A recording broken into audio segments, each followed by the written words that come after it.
setup vid. My XB2. I'm working on it, man. It's coming along. I think I'm going to lower my ride height for Saturday.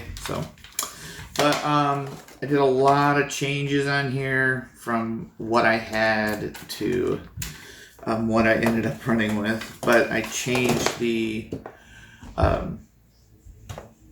wheelbase. I had lengthened it by 4 millimeters, so I changed that back.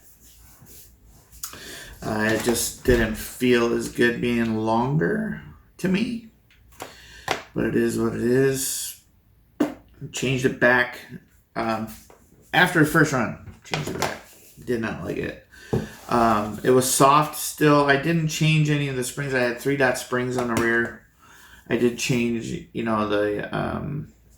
the piston to 1.6. I thought that would impact the pack of the shock more, but it didn't. So I went from 400 CST to 500 in the rear with the 1.6 piston, and I put 4-dot springs in the rear, and that was money. It felt really good. I gotta mess with it still. Shock position is up in the inside part of the tower, but still, I didn't change that.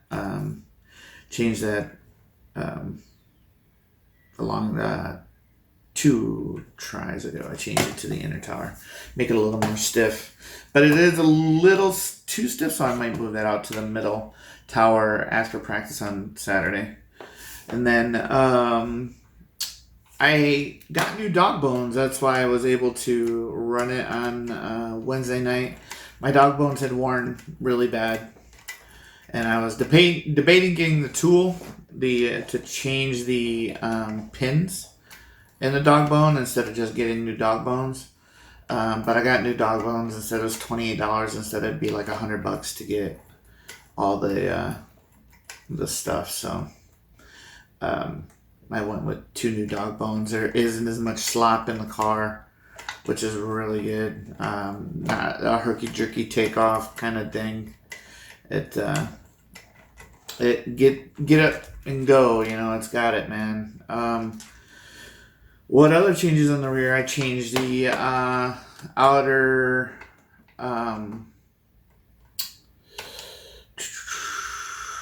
the hub position was up and in on the hub insert, and I went down and out because I was having problems with the new dog bones popping out for some reason, which I didn't have before, and I don't know what I changed to make that happen.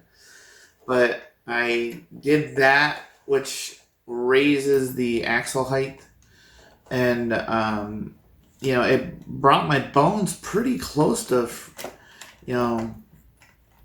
perfect. So I thought that actually helped quite a bit. It does narrow the car quite a bit, which makes it a little twitchier, but I might try a different insert to put it in between the two, give it a shot and see. But I dig the way it gripped up, because I had more plunge in the outdrives, and the drive shafts were real close to being perfect, which is what you want. You want it to be straight across if possible when it's driving, because that's when you're going to get your most power. So, and then the camber link, I lowered the outside ball stud on the hub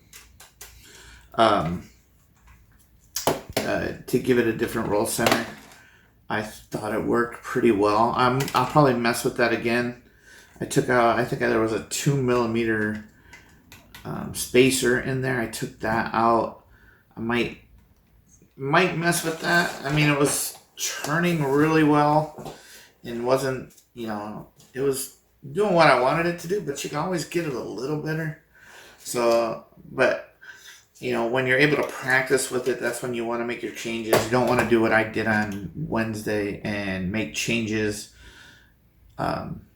between qualifiers. But when dog bones pop out or something like that, where you have to make some kind of change, you got to do it. You got to get her as good to go. I wish I would have done better last night, but I raced with a bunch of guys. We're called the Average Joes. We have this Average Joes race team down there at Hobby Action,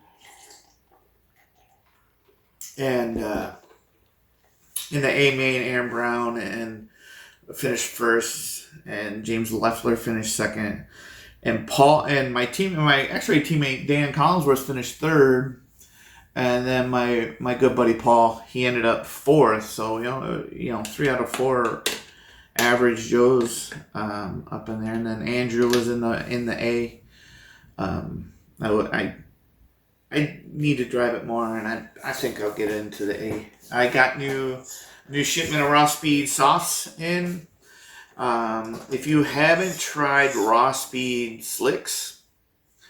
If you drive on a track that is able to use slicks instead, or like if you're used to running worn down treads, or if you sand down your tires to get to pretty much a slick tire, I'd recommend the Raw Speed yellows. I like double yellows. My buddy Jim Silve gives me crap about liking double yellows.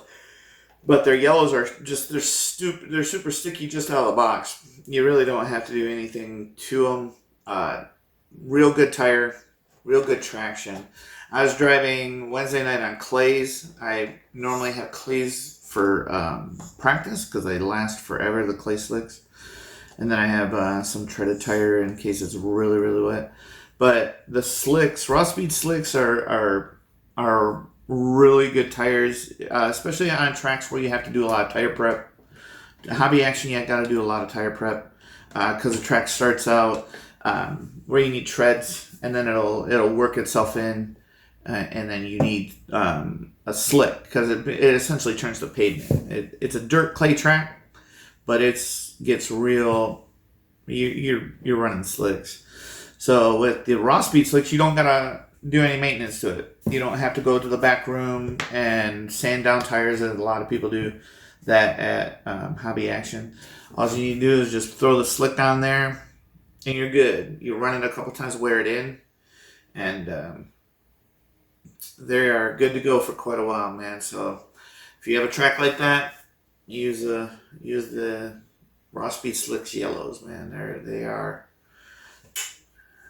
pristine, good stuff for tracks that use slicks.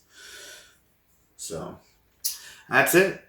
Thanks for watching. Subscribe if you haven't subscribed. Let me know in comments below if you got anything you want to see, anything more that you want to see, anything that I do when it comes to setups on and I forgot to mention I did change my pills to the middle instead of being all the way out. So, but if you have anything you want to see on XRay, XB2s, or XB4, setup wise, or anything like that to our track conditions, shoot me a comment and I'll get back to it. All right, boys. See you later. Peace.